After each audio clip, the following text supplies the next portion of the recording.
One of Britain's oldest sporting events, the University Boat Race, takes place on the River Thames between Putney and Mortlake.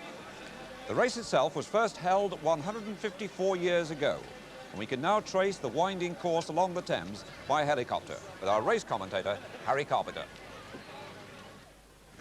You're looking down on Putney Bridge and you're looking up the river in the direction the two crews will race. And you can see Putney Pier down there on the left. That is roughly the point from which the two crews will start. The start is marked by a stone called the University Stone on that left-hand bank, which is the Surrey Bank, and they've been starting the race on that point ever since 1845. Down on the right is the Middlesex Station, and that's Fulham Palace, the Fulham Palace grounds, Bishop's Park down there on the right, and the famous Fulham Wall. And at this early stage of the race, the crew on the Middlesex Station, that is the right-hand station as we look at it now, has the early advantage. And this bend is only a slight, it's a slight curve.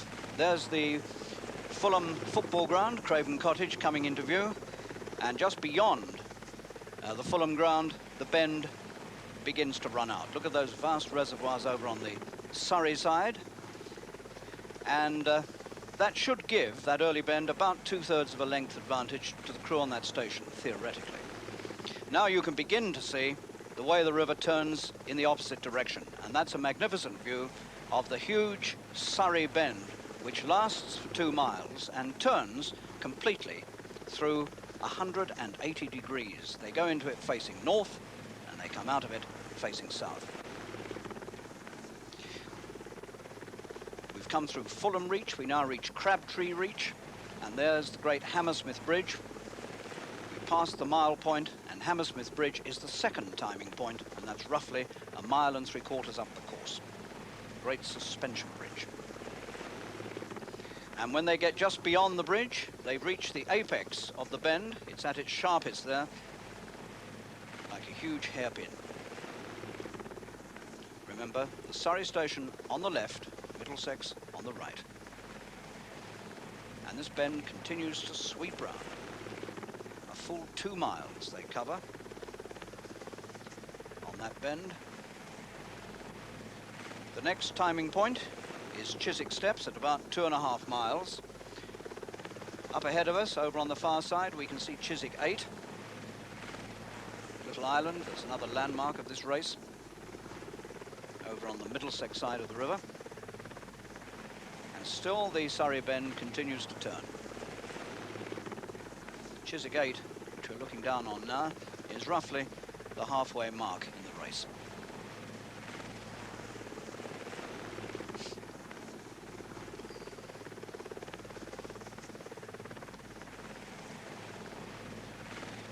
Now we can begin to see again the way the river twists once more. It's a great S-bend, of course. The Surrey Bend runs out and the Middlesex Bend takes over for the final stages of the race. And looming into view now comes another landmark, or river mark, Barnes Bridge, the railway bridge, which marks the 3.5 mile point of the race. That bridge opened in 1849. And it's compulsory in the race for the two crews to shoot the central arch of that bridge. You can see now how the Middlesex Bend has taken over for the final stages. Duke's Meadows below us on the Middlesex station. And now the crews will sweep on to the finish, which is at 4 miles, 374 yards. And the finish is just below the white Chiswick Bridge. And there's the bridge and the finish just this side of it. Ronnie Howard, the umpire, presenting the coin for the toss to Richard Young, the Oxford president, Alan May Smith in the centre of the two presidents, and Simon Harris, the much smaller Cambridge president. The toss is made with a George IV sovereign that was presented to the race by John Snack. This, in fact, is a presentation to Alan May Smith.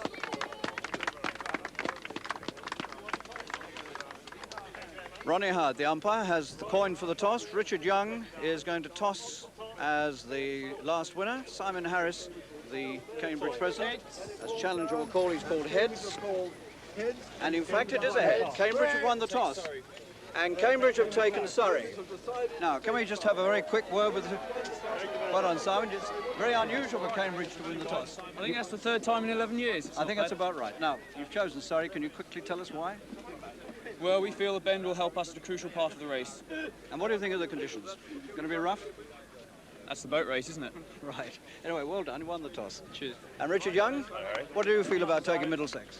Quite happy to take Middlesex. Conditions have been rough for the last 2 weeks, not perhaps as rough today. It's a bit more sheltered off the start, gives us an early advantage.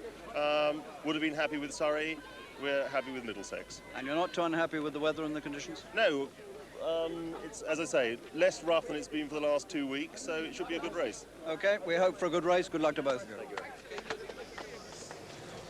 Well, now, somewhat surprisingly, against recent form, Cambridge have won the toss and they've chosen Surrey, which means they're on this side of the river, so they've got the advantage of the big Surrey bend. Penny Chuter, my fellow commentator, senior national coach, is with me. Now, the wind, as you've shown here, Penny, is pretty well from the north. Now, they're going to have it against them in the opening stages, aren't they? Yes, it's going to be a tough first 2 or 3 minutes against a strong headwind, and the wind here is against the tide, so it could be pretty rough here. Now, Oxford have got, because they've lost the toss and have got Middlesex, they've got the advantage of this early bend, haven't they? That could be very helpful. They've got a little bit of shelter from the wind, and they've also got the advantage of this early bend, and they want to try to use that advantage, and they need to get about half a length clear water. And once they've got clear water, of course, they can take the other crew's water. They can move across and take Cambridge's water. And what do you think the chances are of Oxford doing that? I think the indications in training are that off the start, both crews are fairly well matched, and I think it's very, very difficult for any crew to assert something like that much clear water in what, 3 minutes? Well, we had a very close race for the first mile last year. This year could be another old ding-dong, perhaps, in the early stages, and they've got rough water to contend with, right? Yes, and we may see the crew with a better technique coping with this rough water that little bit better. Right, who's got the better technique?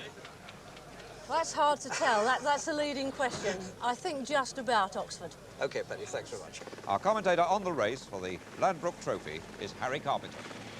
Welcome to the Tideway, where the first news is that the wind has certainly abated quite a bit, and the conditions at the moment, anyway, are considerably calmer than most people feared here earlier today. Right, let's now meet the two crews close up. And first of all, we look at Cambridge. Bowman is Ewan Pearson from Canterbury, one of 5 men in this boat who rowed last year. 11 days ago, he went down with shoulder trouble, not much time to recover. At 2 is Alan Knight in the same seat as last year. He and Pearson are both well under 13 stone, giving a lightweight look to the front of the boat. He's from Teddington. Then at 3, the first of the heavies, Bruce Philp, who rowed at 5 last year. He comes from London, and he's reading medicine. At 4, Charles Hurd, better known as Chuck. He rowed at 6 last year, since when he's put on almost a stone. He's reading engineering. At 5, the incredibly tall American, Stephen Berger, who's 6'7", comes from Dartmouth College, USA, home in Philadelphia. He's reading history. At 6, Peter Shepherd from Norwich, another big man, 6'5". He used to row for Durham University. He's studying at St John's. At 7, freshman John Garrett, former British Youth International from Wellingborough, only 20. In fact, there's not a man in this boat who's over 22. And at stroke, the president, Simon Harris. He stroked Cambridge last year and led Oxford early on. A small man by rowing standards, he comes from Maidenhead. And coxing for the 2nd year running, Ian Bernstein, who knows this tideway water intimately, having coxed several famous London crews. He's known as Gonzo. Right, so much Cambridge, now Oxford. Up at the sharp end is Bill Lang from Wallingford, age 27 and yet a freshman. Earlier this week, he was out with a virus infection. At 2, Hugh Clay, at 21, youngest in the boat. He rowed last year with his twin Robert, another virus sufferer. He comes from Farningham in Kent. At 3, Richard Young, the president. He's 26 and seeking his 3rd successive win. From Chislehurst, he's studying respiratory physiology. 4, the Australian international Graham Jones. He's rowed twice in the World Championships and was formerly at the University of Sydney, where his home is. Here at 5, the controversial Boris Rankov, now 28, the oldest man in either boat, and seeking today his 6th successive win. He comes from Bradford. At 6, the first of the Canadian twins, Mike Evans from Toronto. He rowed with his brother in the 1981 World Championships in Munich, and in this boat he sits immediately behind his twin. And his twin is Mark, who's at number 7. At 6 feet 5, he's 2 inches taller than Mike. They sit in what's known as the engine room of the boat. And then at stroke, the immensely experienced John Bland, still only 24, but rowing for the 3rd time. He's the shortest oarsman in the boat, a mere 6 feet, from Staffordshire.